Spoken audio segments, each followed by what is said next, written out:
Prometo que agora não vai ser tão pesado quanto a anterior, tá bom? Mas como a gente estava falando, como a gente vai se manter firme diante de um mundo que é tão instável, de um mundo que é tão volátil, que se move de acordo com o que sente, com o que deseja, e que daí entra facilmente naquele funil de degradação que nós estávamos vendo em Romanos 1. Entregues aos desejos do coração, aos desejos vergonhosos e a uma mente reprovável. Só que há um chamado de Deus para nós que conhecemos ao Senhor, que entregamos a nossa vida verdadeiramente a Ele, de permanecermos firmes e fazermos a diferença nessa geração. Nós temos e nós caminhamos como ministério na palavra de Isaías 61:4, onde diz que nós somos chamados para reconstruir, restaurar e renovar cidades assoladas que foram destruídas de geração em geração pelo pecado. Nós somos chamados para reconstruir tudo aquilo que o pecado sexual, que o pecado como um todo, destruiu na tua casa, destruiu na sua família, tem destruído no seu casamento e que tenta roubar o seu destino profético. Por isso, a palavra de agora é posicionamento em santidade. A santidade é a resposta pela qual é o meio que nós vamos reconstruir tudo aquilo que veio e está sendo destruído pelo pecado. Por isso eu convido você a abrir a sua Bíblia lá em Efésios capítulo 6. Efésios 6, a partir do versículo 13. Nós falaremos sobre a armadura de Deus. O Senhor, Ele é tão maravilhoso que Ele não nos chama para fazer algo ao qual Ele mesmo não nos dá tudo aquilo que nós precisamos antecipadamente para a gente conseguir realizar. E nós vamos ver, o Senhor, Ele nos chama a manter a posição. Aí para essa batalha de batalharmos contra os nossos desejos pecaminosos, contra as mentiras que estão sendo pregadas no mundo. Mas ao mesmo tempo, Ele nos dá toda a armadura e as estratégias e as ferramentas para nos ajudar nessa empreitada, nessa caminhada. Olha que Deus maravilhoso. Efésios capítulo 6, versículo 13 diz o seguinte: portanto, vistam toda a armadura de Deus para que possam resistir ao inimigo no tempo do mal e então, depois da batalha, vocês continuarão de pé e firmes. Assim, mantenham sua posição. Em outras versões falam, fique firmes.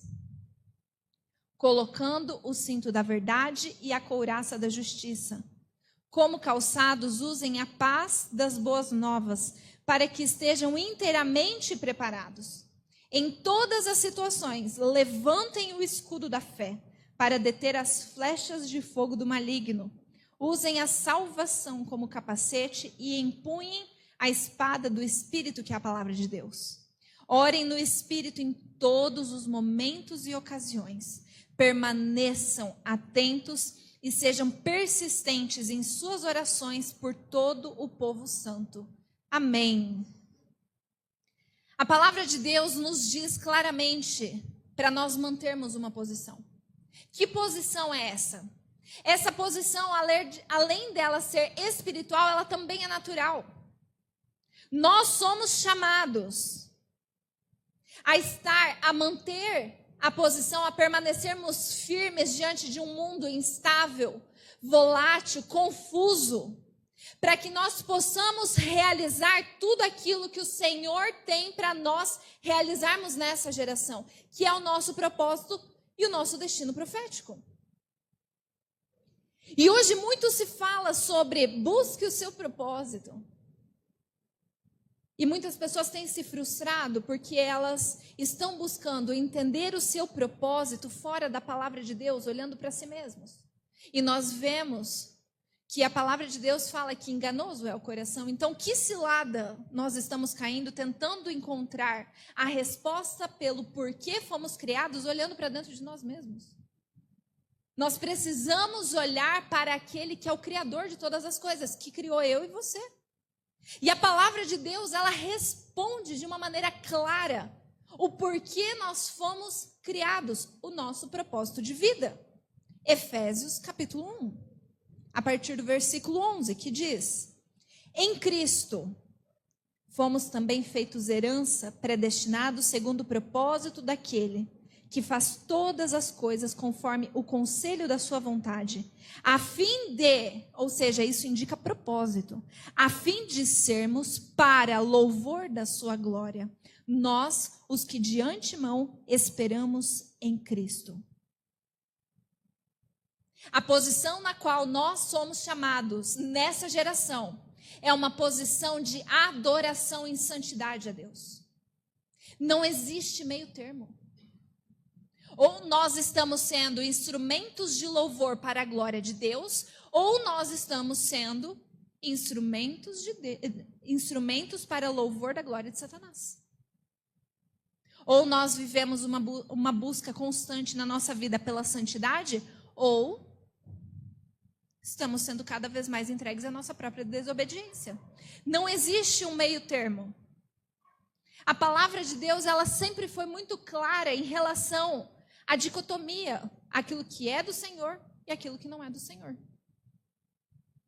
A posição a qual a palavra de Deus está se referindo é uma posição de que, independente do que nós façamos, nós devemos fazer tudo para a glória de Deus.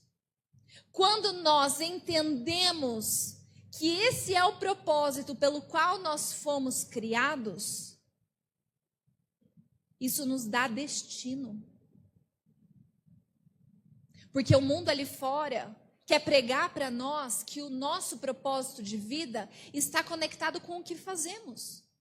E com a palavra de Deus, com o Senhor, isso não funciona. Nós não temos valor pelo que fazemos, nós temos valor por quem nós fomos comprados e justificados, que é Jesus Cristo. A nossa identidade não está naquilo que fazemos, performamos e conquistamos. Isso vai contrário ao mundo. O nosso valor está na justificação que Jesus Cristo comprou na cruz por nós, no perdão dele. Por isso que quando nós estamos numa caminhada, vamos ser sinceros, a nossa caminhada não é só subida. Temos dias que nós estamos aqui no topo. Aí outro dia a gente está no vale. Aí um dia a gente está no topo. Outro dia a gente... Sabe por quê? A nossa vida é um alto e baixo, é altos e baixos. É igual... Sabe como que é o nome daquele aparelhinho que mede do coração? Eletrocardiograma. Obrigada, irmã. Quando fica reto, o que aconteceu? Bateu as botas. Morreu. Isso representa vida. Esse movimento de altos e baixos mostra que nós estamos vivos. E isso faz parte do processo de amadurecimento, de revelação do poder da graça de Deus. A nossa vida é uma constante, deve ser uma constante busca pela santidade. E o que é santidade? Santidade não é perfeição. Hoje nós temos e nós somos tentados. Lembra que a gente falou antes sobre o senso de pertencimento? Que a gente contextualizou nos jovens na faculdade. Nós temos essa cilada diante de nós dentro da igreja. De nós vivermos uma vida com aparência de crente, que se veste como crente, que fala como crente, cheiro de crente. Mas na verdade é só uma religiosidade. Para quê? Para pertencer a um grupo. Isso não é santidade. Isso é religiosidade. Santidade, olha só o que a palavra de Deus fala. Em 1 Crônicas, capítulo 29, versículo 17. Eu sei, meu Deus, que examinas nosso coração e te regozijas quando nele encontras integridade. Não tem como nós falarmos sobre buscar santidade sem falarmos de integridade. O significado da palavra integridade é estado ou característica daquilo que está inteiro, que não sofreu diminuição, plenitude, inteireza. É totalidade do nosso coração, entregue ao Senhor. É nós chegarmos diante de Deus, falar: Senhor, eu rendo a Ti os meus dons e os meus talentos, porque eles vêm do Senhor. Mas, Senhor, eu entrego a Ti também as minhas misérias. E quão grandes são as minhas misérias. Eu entrego a Ti as minhas tentações. O Senhor sabe o quanto eu sou tentado. Eu entrego a Ti as minhas fraquezas, Senhor. Sem Ti nada eu posso fazer. Santidade não é uma vida de perfeição. É uma vida onde nós somos sinceros, principalmente diante de Deus. Onde nós permitimos que o Senhor, Ele sonde o nosso coração. Ele sonde o nosso coração, Ele nos constranja e Ele nos convença do nosso pecado. Fora disso, uma vida de religiosidade é uma perfeição idólatra, onde você está se colocando como seu próprio Deus. Sabe como você pode começar a se perguntar se você está indo para esse lugar? Quando foi a última vez que você confessou o seu pecado para outra pessoa? Luana, eu não tenho pecado. Mentiroso, já está pecando. Porque aquele que fala que não tem pecado, já peca.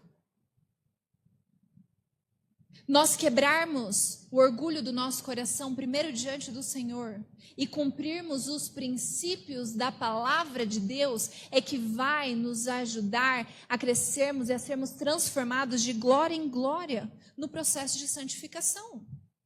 A santificação é nós sermos transformados cada vez mais em imagem e semelhança de Cristo. É o caráter de Deus sendo formado em nós. O Evangelho não quer apenas uma mudança de comportamento superficial. Ele quer imprimir em nós o coração e o caráter de Cristo. Essa é a santidade, essa é a posição pelo qual o Evangelho nos chama a viver a nossa vida, a viver uma vida dedicada em buscar essa santidade para agradar o coração de Deus. Salmo 51, 17 fala, os sacrifícios que agradam a Deus.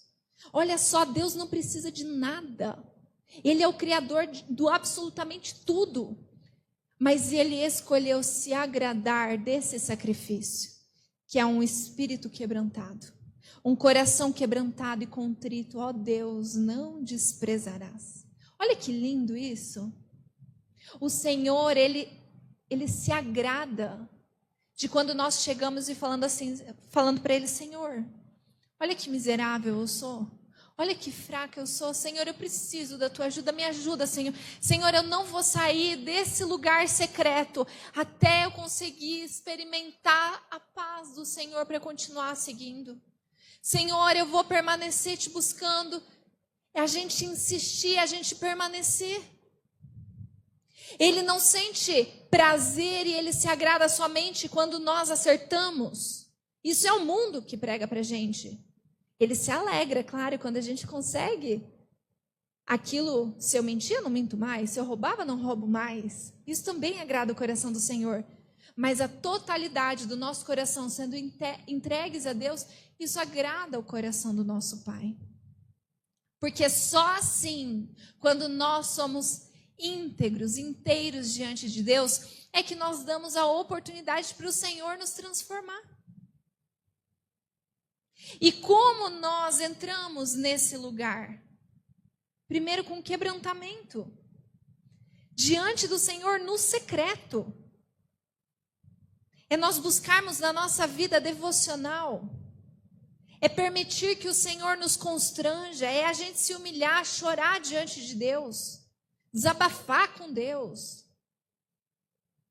É a gente se arrepender também verdadeiramente.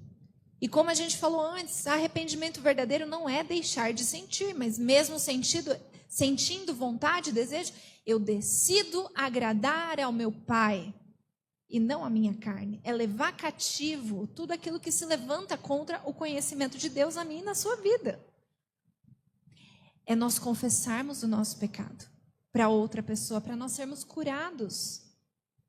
E é nós entrarmos nesse lugar de transformação pela renovação da mente. E como nós teremos a nossa mente renovada? Através da palavra de Deus. A gente estava conversando ali no intervalo sobre isso. O que vai discipular uma pessoa verdadeiramente? é a pessoa ler a Bíblia de capa a capa. A palavra de Deus é suficiente. A palavra de Deus tem todas as respostas. E que rica é a palavra de Deus.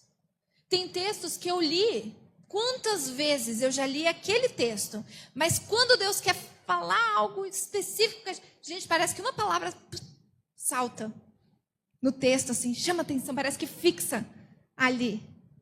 O Senhor, Ele se renova através da palavra de Deus, a palavra dEle mesmo. Ela é suficiente.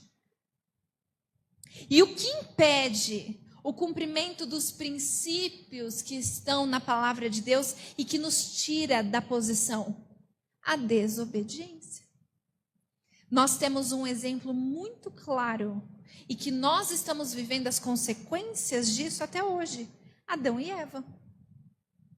A desobediência deles literalmente retirou eles da posição do jardim do Éden. Toda vez que nós entramos nesse lugar de desobediência, de pecado recorrente, nós somos destituídos dessa posição. Primeiro por proteção de Deus e pela dureza do nosso próprio coração. Agora, o Senhor, Ele nos dá ferramentas, capacidade, Ele nos ajuda nesse processo para nós mantermos a posição. Que é aquilo que nós lemos agora. A armadura de Deus. Que preciosa é a armadura de Deus para nos ajudar nesse processo. A primeira parte que traz aqui no texto é o cinturão da verdade. Que diz o seguinte: mantenham sua posição colocando o cinto da verdade. E o que é o cinturão da verdade? Vamos trazer para o contexto de guerra mesmo. Os guerreiros que iam para a guerra, guerrear, lutar. Entenda, os guerreiros que a gente tem a concepção humana, eles lutam contra pessoas. Nós lutamos por pessoas. Naquela época eles usavam um cinturão que era bem mais largo, não é esses cintos bonitinhos que a gente usa hoje, fininhos. Eram cintos largos para quê? Para proteger os órgãos vitais. Mas também quando eles recebessem uma investida do inimigo, eles não desequilibrarem e caírem, prostrados diante do inimigo, que daí seria fatal o golpe. Então, o cinturão literal na batalha ajudava eles a manter o equilíbrio para que eles pudessem contra-atacar, para eles não caírem diante do inimigo e receber um golpe fatal. Trazendo para o nosso contexto do cinturão da verdade, são as verdades de Deus que vão nos rodear. Outras versões falam para nós nos cingirmos. O que é cingir? É nós nos rodearmos com as verdades de Deus. E quais verdades são essas? São 3. São as verdades de quem Deus é, de quem nós somos em Cristo e de quem o nosso inimigo é. Nós precisamos ter clareza e discernimento quanto a essas verdades para nós não cairmos em erros e enganos e durante a batalha nós nos prostrarmos diante do inimigo porque foi fatal o golpe dele. Quando eu não sei quem Deus é, a verdade de quem Deus é, eu entro num lugar de bastardia. Eu tenho dificuldade em me relacionar com Deus como pai. Na mesa do Senhor, eu me comporto como convidado e não como filho. Entenda, quando nós estamos na mesa de alguém como convidados, nós esperamos primeiro a pessoa servir antes. A gente fica todo mais duro, assim, né? Mais desconfortável esperando, né? Porque a gente não tem toda aquela intimidade. Agora, não sei vocês, mas quando eu chego na casa dos meus pais, se eu tô com fome e a mesa não tá colocada, eu abro a geladeira e eu belisco alguma coisa. Na mesa, a gente já começa se servindo e já vai. É diferente. Quando nós não estamos estabelecidos na verdade de quem Deus é, nós estamos sujeitos a viver uma vida de bastardos. onde eu me sinto desprotegido, onde eu me sinto inseguro, porque eu não consigo crer. E confiar, gente, crer é uma coisa, confiar é outra. Eu creio que Jesus é o meu Salvador, que Ele é Deus, mas eu não consigo confiar na sua proteção. Eu não consigo confiar na sua misericórdia. Eu não consigo confiar, e aí a gente se torna vulnerável. Então a primeira verdade de todas que nós precisamos estar estabelecidos, firmes, é na verdade de quem Deus é. Luana, como descobrir, como entender, saber quem Deus é? Ele deixou um livro revelando quem Ele é. Um livro completo. A segunda verdade a qual nós precisamos estar bem firmados e estabelecidos é a verdade de quem eu sou em Cristo. Quando eu não sei quem eu sou em Cristo, quando eu não sei qual é a minha identidade, eu posso ir para 2 lugares perigosos. Um lugar onde eu me prostro diante da intimidação, porque se eu não sei quem eu sou em Cristo, eu não conheço a graça de Deus operando apesar de mim. Porque daí eu sinto que eu preciso melhorar para que o Senhor possa fazer algo. Isso é um erro, porque daí a gente está se equivocando na mentira de que depende de mim e é pelo meu mérito. Aí são pessoas que têm um chamado de Deus na vida delas e elas estão prostradas diante da intimidação, porque não sabem quem são em Cristo. Ou elas irem para o extremo oposto, de estarem idolatrando a si mesmas. Quando nós não sabemos quem somos em Cristo, nós podemos ir para esses 2 lugares, ou de intimidação, ou de idolatrar a si mesmo. Tudo posso, tudo eu quero. São pessoas que agem, que fazem conforme querem, sem respeitar ou consultar os princípios da palavra de Deus. São 2 lugares extremamente perigosos. O lugar pelo qual nós somos chamados é justamente o lugar do pleno conhecimento de quem Deus é e de quem nós somos em Cristo. Do que nós podemos fazer em Cristo. Nós não fazemos nada para Cristo, nós fazemos com Jesus Cristo. E isso precisa guiar a nossa vida. Porque senão nós iremos cair num desses 2 extremos, ou da intimidação, nada posso, nada sou, não tem a revelação da graça e do poder de Deus, ou ir para o lugar tudo posso, tudo sou, não preciso de Deus, porque eu me basto. São lugares perigosos e que nós não podemos estar. Agora, nós também precisamos ter o entendimento e a sobriedade de quem o nosso inimigo é. Porque quando nós não entendemos quem ele é, quais são as suas astúcias, nós também podemos ir a 2 lugares opostos. De sermos totalmente ignorantes às suas astúcias, às suas mentiras, às suas distorções, e viver uma vida como se nada pudesse ter alguma influência, alguma resistência satânica, ou nós podemos ir para esse lugar de dar todo o crédito de tudo que acontece na nossa vida para Ele. São 2 lugares que não somos chamados a estar. Não posso ser ignorante quanto à existência de Satanás, suas investidas, suas estratégias, mas também não posso dar crédito demais a ele. Senão a minha vida se torna uma busca em ficar resistindo ao maligno. O Senhor fala para nós antes buscarmos conhecer ao Senhor, que é o próprio maligno que vai fugir de nós. É Satanás que tem que fugir de nós. Pelo quê? Pela nossa busca de santidade, de agradar o coração de Deus. Olha só o que a palavra de Deus fala em Salmo 119, versículo 105. Lâmpada para os meus pés e luz.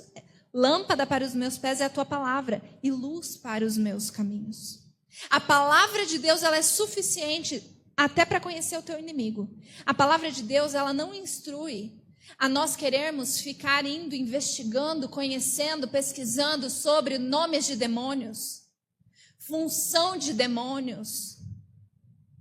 A palavra de Deus ela é bem clara no contrário. Fuja da aparência do mal. Estou vendo muitos cristãos se perdendo porque estão dando mais crédito para Satanás, porque estão querendo investigar mais sobre quem é Satanás do que quem Deus é. E aí vai para um lugar de que tudo é guerra e libertação. Existe momento, sim, de nós entrarmos em intercessão, resistirmos a Satanás, e a gente dá ordem para ele bater em retirada? Lógico, mas a nossa vida não pode ser movida a isso. A nossa vida é movida pelo Senhor. Então não caia. Eu tive alguns ensinamentos em relação a isso, porque eu fui para esses dois extremos já.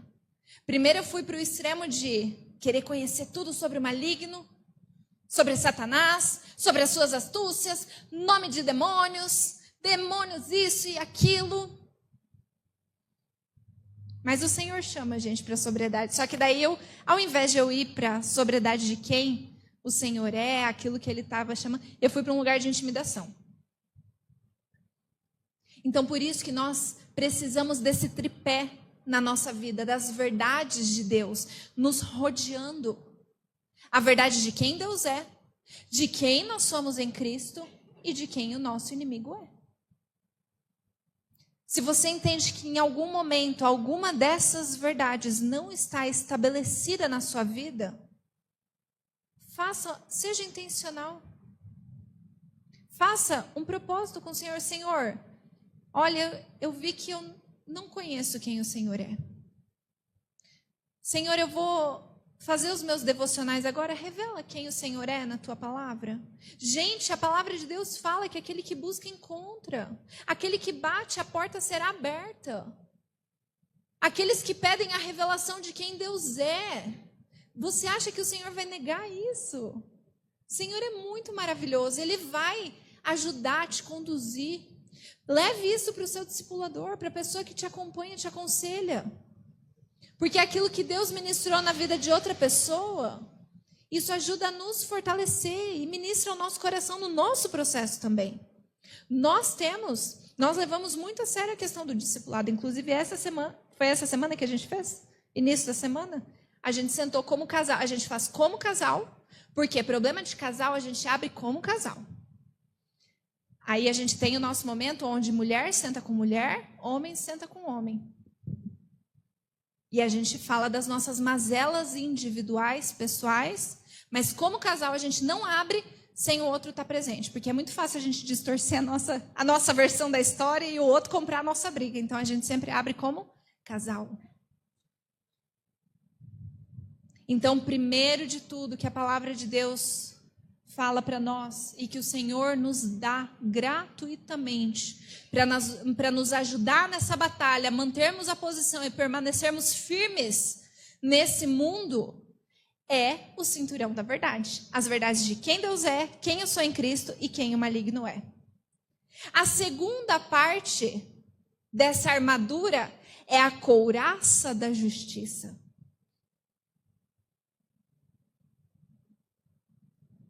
E a couraça da justiça, ela protege um dos órgãos mais vitais da nossa vida, que é o coração. Ela é parte vital, tanto para a nossa vida no natural, mas principalmente também para a nossa vida cristã. Olha o que diz em Provérbios 4, versículo 23.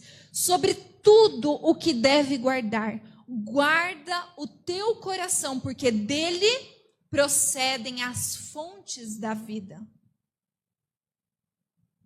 O processo de santidade é nós guardarmos o nosso coração acima de tudo aquilo que nós temos que guardar. Esse é o principal. E de quem eu mais tenho que guardar? Do que ou de quem eu mais tenho que guardar, esconder o meu coração? De mim mesmo. Olha só que engraçado isso. O nosso coração, ele é muito mais vulnerável a nós mesmos. Porque o nosso coração é enganoso, facilmente enganável. E nós precisamos resistir aos impulsos que ele nos dá. de desejos contrários à palavra de Deus, assim como nós vimos antes, na ministração de antes. Desejos do nosso coração, desejos vergonhosos, que nos leva para uma mente reprovável. Só que não apenas os nossos desejos. A couraça da justiça, ela aponta para nós como maturidade também, para o nosso relacionamento como igreja. E isso eu quero trazer uma ênfase. Está na moda, infelizmente, está na moda a falácia de eu sou a igreja. Os desigrejados. Porque são pessoas que normalmente foram em algum momento feridos pela igreja, se frustraram e aí decidiram sair da comunhão. Nós precisamos entender que até mesmo os erros e as feridas das outras pessoas na nossa comunhão cristã apontam para Cristo. Nós temos um combinado na nossa igreja de quando nós recebemos um casal novo na célula, alguém entra na igreja, a gente fala, olha, até os nossos pastores falam, olha, já nos perdoem, porque em algum momento nós com certeza vamos falhar com vocês. Às vezes é de maneira não intencional. Às vezes a gente não está num dia legal. E a pessoa vem tudo querendo contar e a gente, faz isso, lê tal parte da Bíblia. E às vezes a gente não está num dia bom e a gente acaba o quê? Fechando o coração da outra pessoa. A couraça da justiça é um chamado de Deus para nós olharmos para Deus e colocarmos o nosso coração única e exclusivamente no Senhor. Quando pessoas falharem, que isso seja para apontar o quão perfeito o Senhor é. Para quando pessoas nos abandonarem, largarem a nossa mão, seja para apontar o Deus que nunca nos abandona. A parte boa da comunhão cristã aponta para Cristo. Mas a parte ruim também aponta para Cristo. No quanto Ele é perfeito. Por isso nós precisamos colocar a nossa confiança, entregar o nosso coração única e exclusivamente para o Senhor. Porque só Ele tem o poder de nos ajudar a guardar o nosso coração de nós mesmos e das outras pessoas. Nós precisamos ser esses cristãos que vão corresponder com Deus com maturidade. Que tenham a couraça da justiça sobre o peito, revestidas, fortes. Para que quando tenha alguma situação pela qual foi ferido ou que está vendo algo, sermos pessoas, instrumentos de Deus, para a glória de Deus. Para nós ajudarmos a pessoa a não olhar para a sua ferida ou para o erro da pessoa, mas falar, Jesus Cristo é perfeito. Essa é uma oportunidade de demonstrar compaixão e perdão. E perguntar o que Cristo está tentando te ministrar em relação a isso. Porque é muito fácil nós nos prostrarmos diante dos nossos traumas, das nossas feridas. E queridos, quando nós entramos nesse lugar de prostrados diante das nossas dores, é muito difícil a gente sair. Porque daí a gente retira a couraça de justiça de Deus e a gente veste a nossa couraça de justiça própria.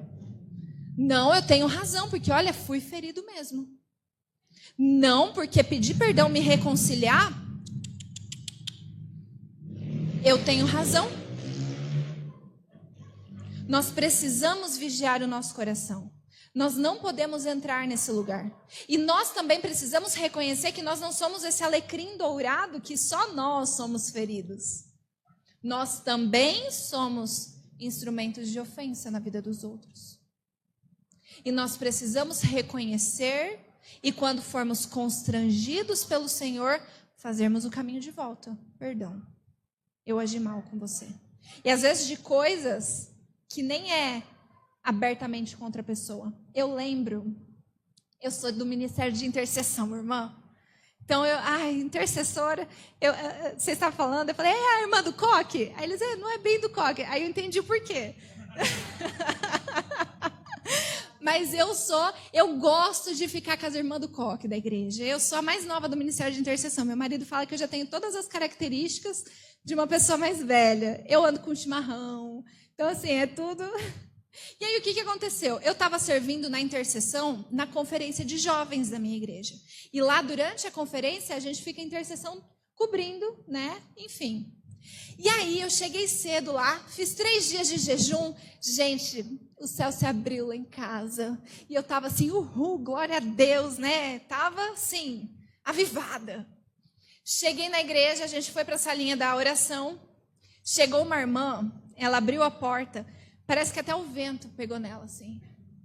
Linda. Naquela hora, eu fui tomada por inveja. Eu olhei ela, eu invejei o cabelo dela, eu invejei o quanto ela é magra, bonita. Na hora o céu fez assim, fechou. Eu falei, ai, Senhor. Aí eu fui para o canto da sala. Falei, Senhor, perdão, porque isso é inveja. Senhor, me ajuda com isso. Quando eu chegar em casa, eu conto para o meu marido, eu confesso para o meu marido, porque a gente tem esse costume, né? Aí o Senhor falou no meu coração, não, você vai confessar para ela. Eu falei, não vou. Isso é minha emoção, não é o Senhor falando. E aí tá. Falei, se for de Deus mesmo, Ele vai preparar um momento que só eu e ela, a gente está sozinho, porque normalmente é 30 e poucas mulheres orando ali. O Senhor vai preparar um lugar que a gente está sozinha e não vai ter dúvida nenhuma de que é para eu falar com ela. Gente, eu não sei como. A mulherada ia tomar café, todo mundo ia tomar café. De repente, ninguém mais ia tomar café, só eu e a Keila. Aí eu falei, ai, deve ser Deus mesmo, falando para eu pedir perdão para ela. E ali...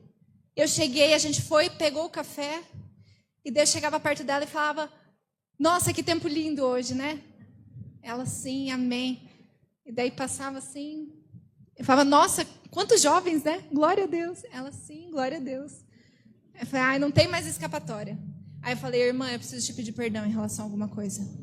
A uma coisa que eu fiz. Eu pequei contra Deus e contra você, porque na hora que você abriu a porta, você entrou, eu fui tomada por uma inveja, irmão. Eu invejei teu cabelo, eu invejei tua bolsa, eu invejei o quanto você é linda, magra.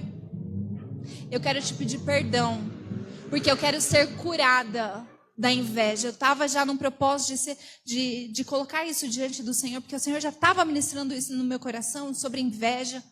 Gente, tenta parar de fazer algo, aí você vai ver como você é invejosa, fofoqueira. E ali, quando eu fui confessar com ela, a gente se abraçou, ela começou a ministrar a minha vida, a gente começou a chorar, e foi assim, a partir daquele momento veio um bálsamo de Deus na minha vida, que foi algo diferente. Foi algo diferente. Ali quebrou o meu orgulho, ali quebrou o meu ego, e ali trouxe uma conexão entre eu e ela, de um relacionamento que o Senhor levou para um nível mais profundo. Então nós precisamos estar estabelecidos naquilo que Deus nos chama para fazer e nós também correspondermos a tempo. No tempo que o Senhor colocar para a gente. Porque se eu não fizesse isso com ela, tenha certeza que eu ia invejar outra pessoa e eu ia ter que pedir perdão para outra pessoa. Vem essas situações para testar o nosso nível de obediência. E nós podemos ser aprovados ou desaprovados. E ali naquele momento, depois que eu pedi perdão para ela, gente, o céu se abriu de um jeito. Foi uma intercessão maravilhosa. Por quê? Porque daí eu apresentei diante do Senhor, pedi perdão, uma ministrou a outra, foi lindo. O Senhor nos chama para esse nível de relacionamento como igreja. Mas para que isso seja possível na nossa comunidade, aqui entre vocês, primeiro de tudo, precisa ser quebrado o nosso orgulho. Precisa ser quebrado a nossa reputação. Uma das coisas que mais ecoa dentro de mim, que num discipulado, a nossa madrinha de casamento me falou, Luana, eu era muito vaidosa, eu nunca abriria o meu testemunho se não fosse pela graça e pela misericórdia de Deus. Ela falou, Lu, abra mão da sua reputação para Deus construir um testemunho na tua vida. E a gente pegou isso como uma verdade, assim, ó, e eu abro mão da minha reputação, daquilo que as pessoas acham ou deixam de achar sobre a minha vida, para que Deus construa um testemunho na minha vida, para a glória dele. A igreja brasileira está carente de pessoas com a couraça da justiça revestidas. A nossa, vamos falar do Brasil, uma igreja dividida. Nós precisamos ser portadores da verdade de Deus, dessa couraça de justiça, para ministrarmos pessoas em unidade, em amor. Então, nós falamos já sobre o cinturão da verdade e nós falamos sobre a couraça da justiça. Agora nós falaremos sobre os calçados da preparação do Evangelho da Paz. E essa é uma questão que o Senhor tem ministrado à nossa vida como casal. A nossa vida como casal. Nós estamos numa sala de espera quanto à profissão, ao trabalho do meu marido, quanto à minha área profissional também. Mas algo que o Senhor tem colocado no nosso coração é sobre estarmos sempre vestidos, calçados, com as botas da preparação do Evangelho da Paz. Um dos principais sinais de que nós não estamos calçados com as botas da preparação do Evangelho da Paz é quando nós começamos a fazer a separação entre o santo e o profano. Eu sou crente dentro da igreja, eu evangelizo dentro da igreja, eu falo de Deus dentro da igreja, mas na segunda, no meu trabalho, eu falo palavrão, eu sou outra pessoa. As botas da preparação do Evangelho da Paz é nós estarmos preparados a todo tempo e em todo lugar para falar das boas novas. Para ser sal da terra e luz no mundo. Para falarmos sobre Jesus Cristo. Quando nós fazemos essa separação entre onde eu posso falar e onde eu não posso falar, isso começa a gerar em nós uma frustração. E hoje nós vemos e nós estávamos experimentando isso, porque nós víamos que o trabalho que faz fora da igreja não é um ministério. Gente, também é um ministério. São vidas que talvez nunca entrariam pelas portas da igreja, mas que o Senhor nos envia como missionários para esses lugares, para nós alcançarmos essas pessoas. As botas da preparação do Evangelho da Paz trazem prontidão para a nossa vida, mas também nos livra, nos guarda da frustração que nós temos. Quantas pessoas a gente conhece, né, que são frustradas porque gostariam de estar apenas no ministério? E não é errado. O Senhor tem o chamado também.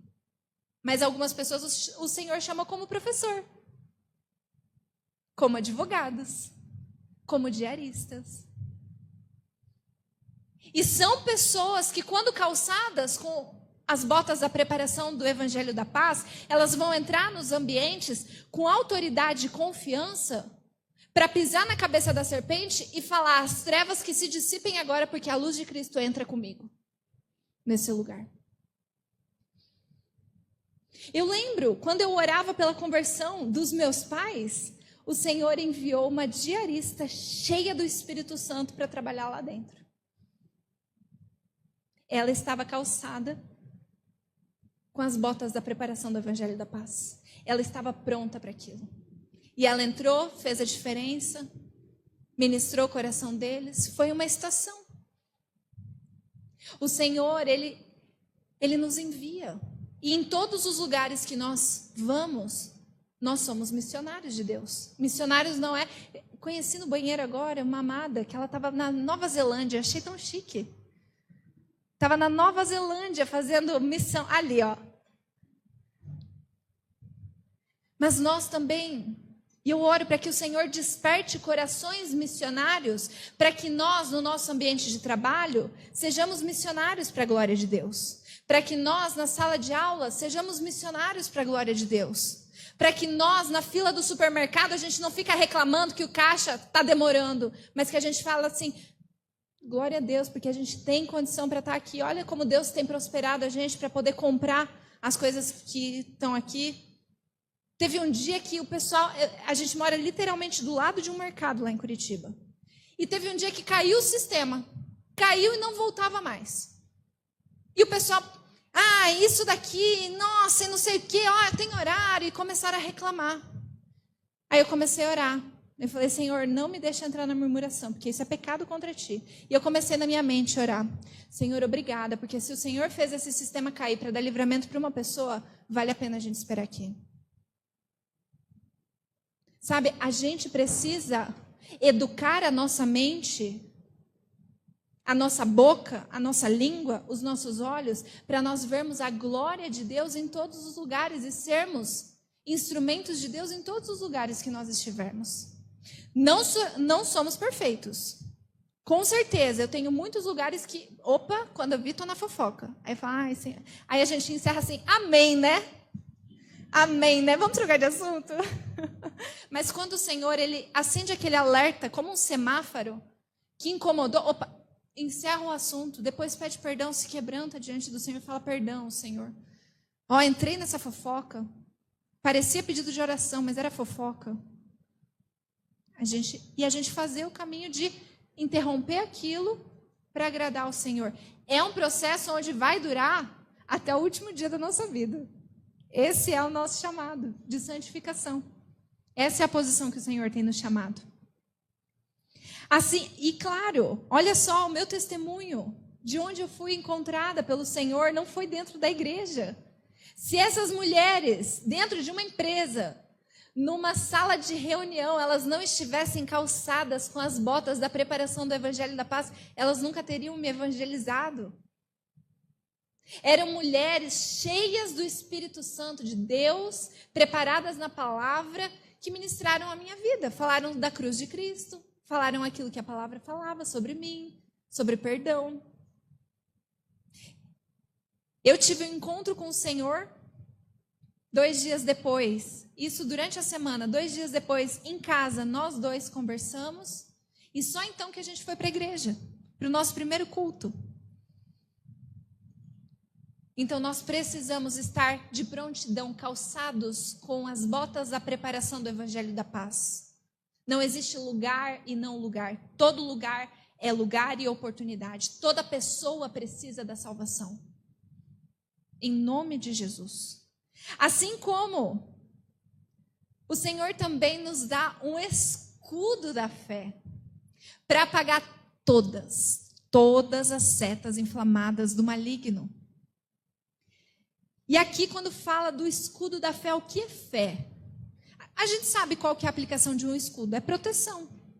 Mas a fé, por que o escudo da fé?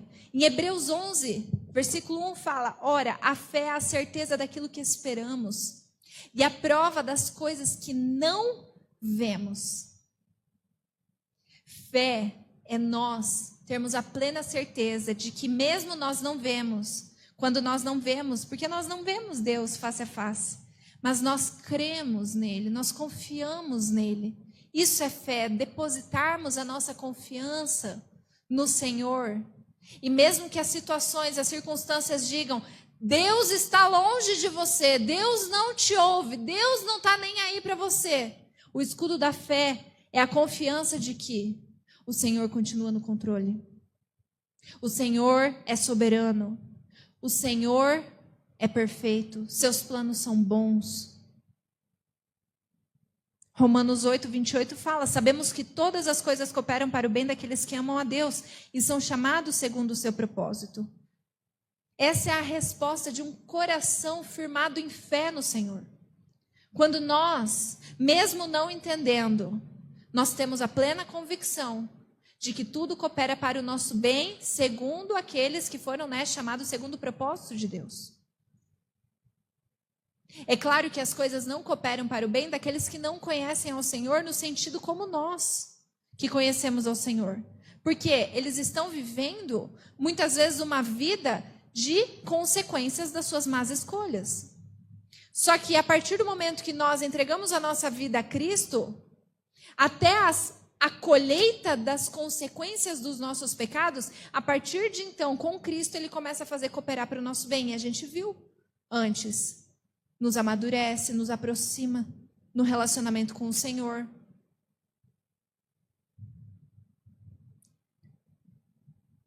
O escudo da fé, quando nós estamos sem, ou nós estamos com um escudo menor do que precisamos, ou nós estamos com a guarda fraca, nós nos tornamos vulneráveis às setas malignas, e é aí que nos leva a um lugar onde somos propícios à idolatria. Porque se nós não cremos que Deus está no controle de todas as coisas, automaticamente nós estamos crendo que ou nós estamos no controle de todas as coisas, ou que tem outra pessoa no controle das coisas. Que no caso seria Satanás.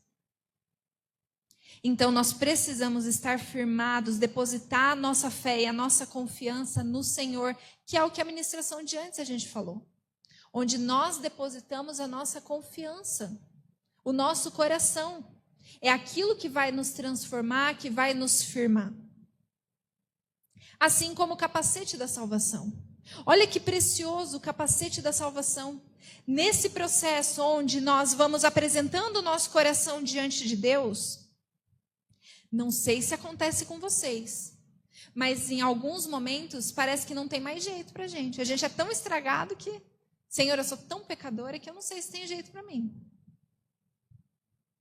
Senhor, eu sou tão miserável.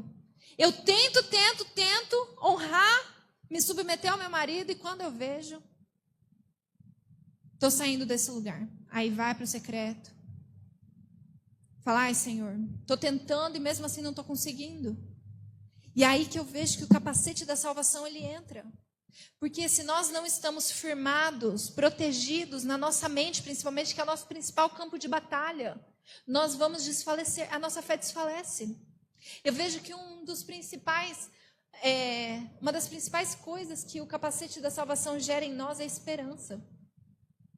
É a esperança de que por mais miserável que nós somos, por mais falhos que nós somos, há renovo de vida para nós. Em Cristo há novidade de vida. Todos os dias. Porque nós precisamos nos render todos os dias. Tem uma notícia para dar para vocês que é terrível. A nossa carne não se converte. Nós precisamos levar ela para a cruz de Cristo todos os dias. E esse processo de levar a nossa carne para a cruz de Cristo todos os dias, não sei para vocês, mas às vezes parece que é cansativo, porque a gente tenta e parece que não vai. Porque às vezes a gente ainda está tentando na força do nosso braço. Então eu vejo que o capacete da salvação, ele vem principalmente para proteger a nossa mente, que é o nosso principal campo de batalha, contra as acusações. Olha o que Romanos 8, versículo 33 e 34 diz. Quem intentará acusação contra os eleitos do Senhor?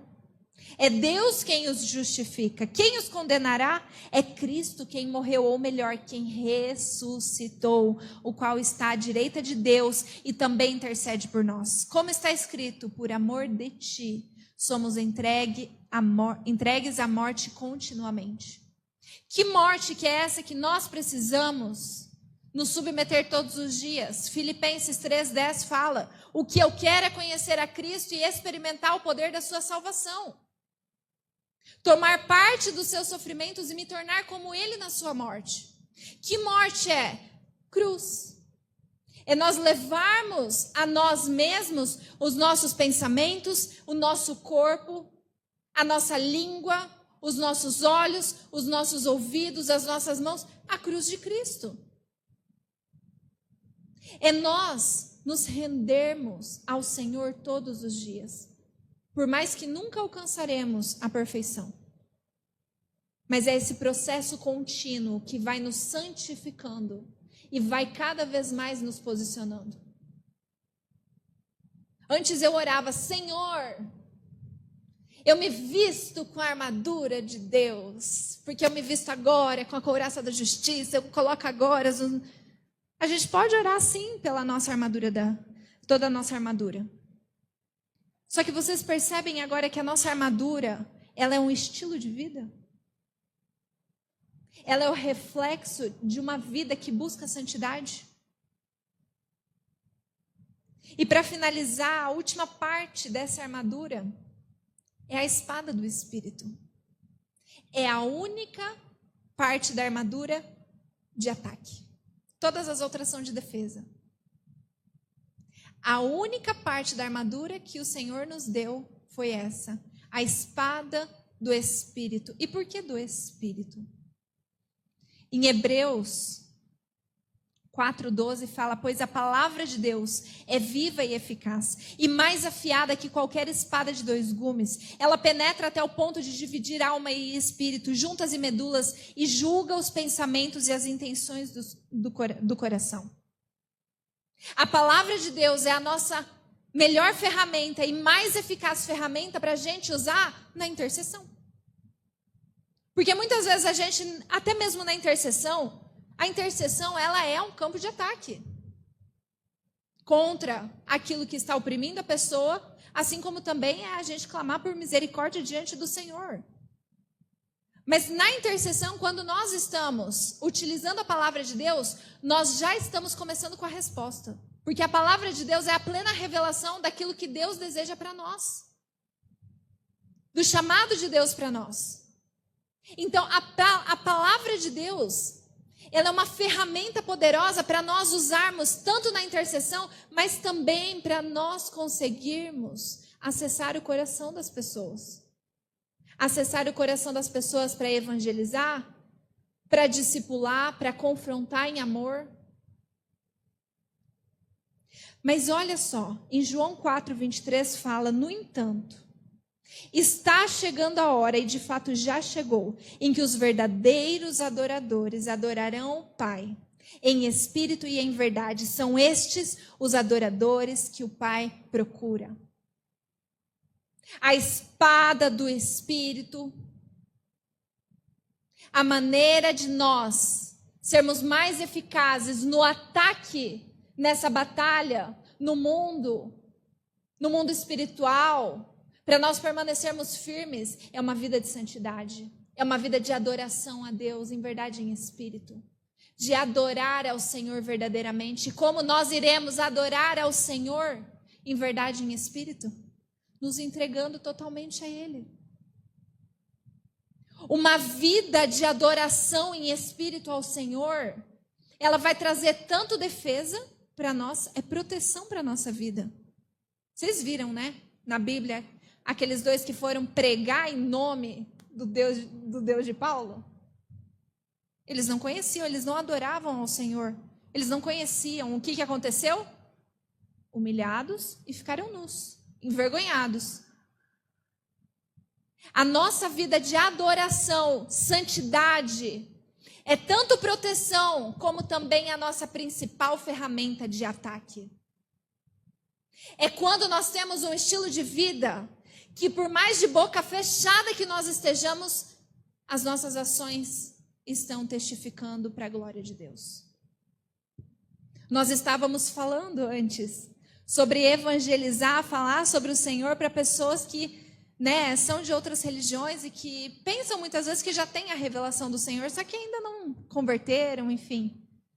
Aí a gente brincou, tem que ser a teologia do silêncio, porque se fala muitas vezes causa briga. É o que? É quando a transformação de vida fala mais alto do que as nossas palavras.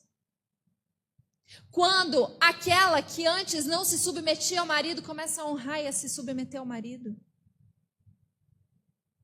Antes, quando eu me assentava diante de pessoas, eu fazia brincadeirinhas expondo o meu marido para cutucar ele. Não faço mais. As pessoas, vão começar a ver. Essa daí batia de frente e erguia a voz com o marido. Agora honra, serve.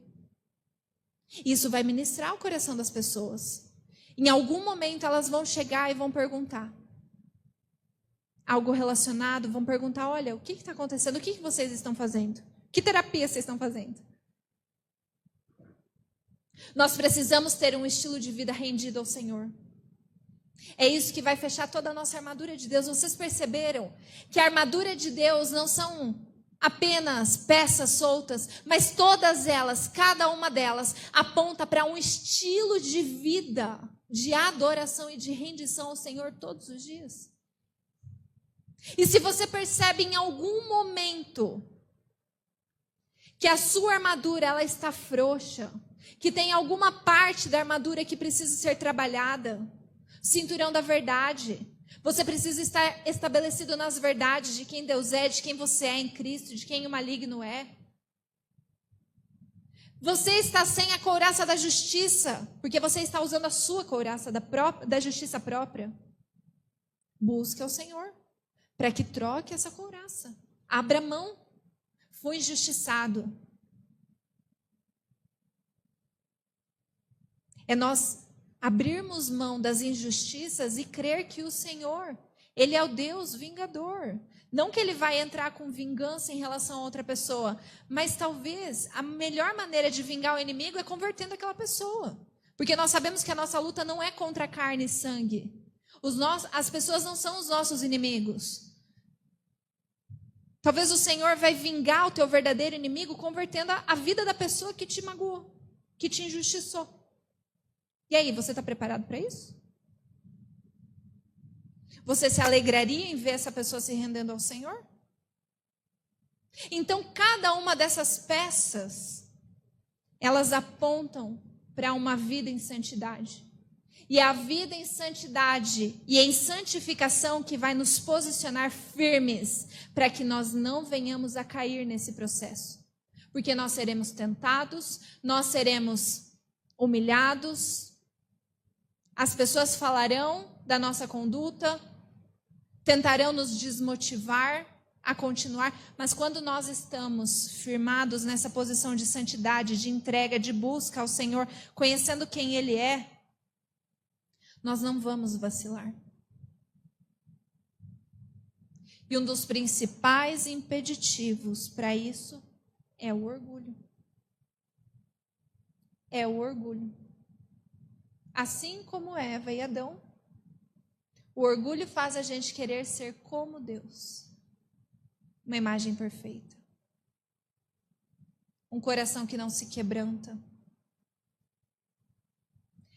A nossa maior busca, o nosso maior desafio hoje, e em todos os dias da nossa vida, até o dia que o Senhor nos recolher, ou Ele voltar, é quebrar o orgulho do nosso coração, para permitir que o Senhor faça em nós e para fazer depois através de nós.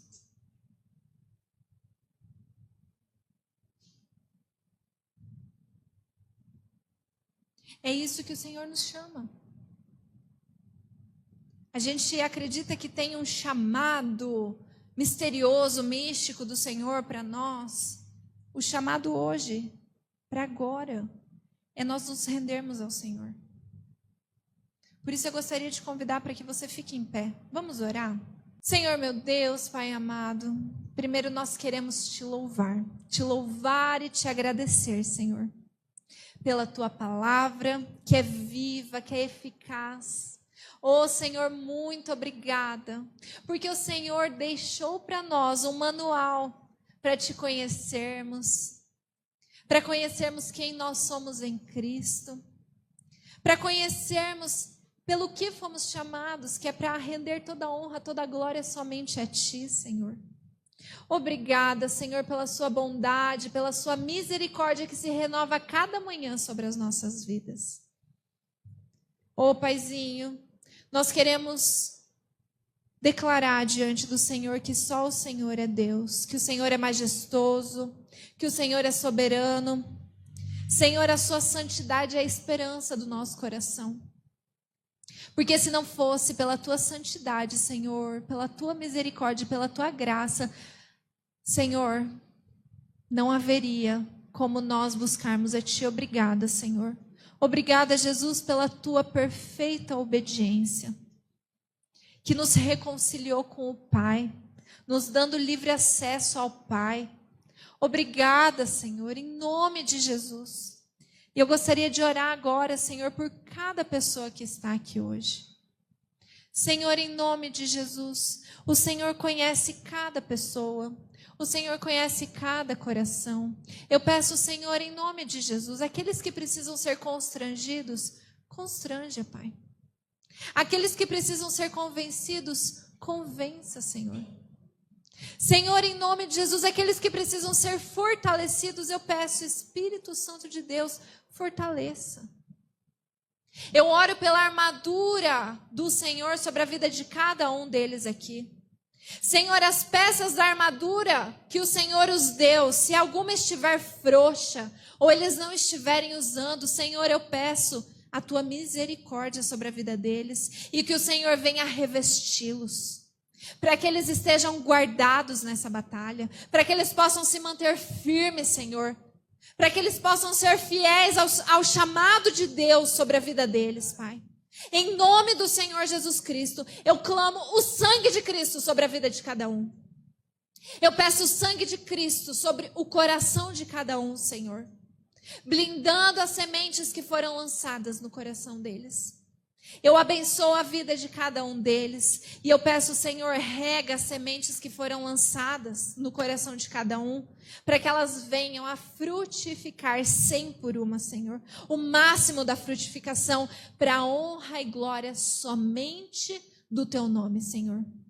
Eu peço em nome de Jesus, que assim como o Senhor cumpriu a tua palavra, de que onde abundou o pecado, superabundou a graça de Deus na minha vida e no do meu marido, que o Senhor venha estender essa promessa para cada um deles que estão aqui, Senhor. Em nome de Jesus eu peço, ajuda eles a se posicionar, Senhor, com uma vida em santidade, buscando ao Senhor com a totalidade do coração deles. E que o Senhor continue a boa obra que o Senhor já iniciou nos nossos corações. Em nome do Senhor Jesus Cristo. Amém. Amém, amados. Glória a Deus.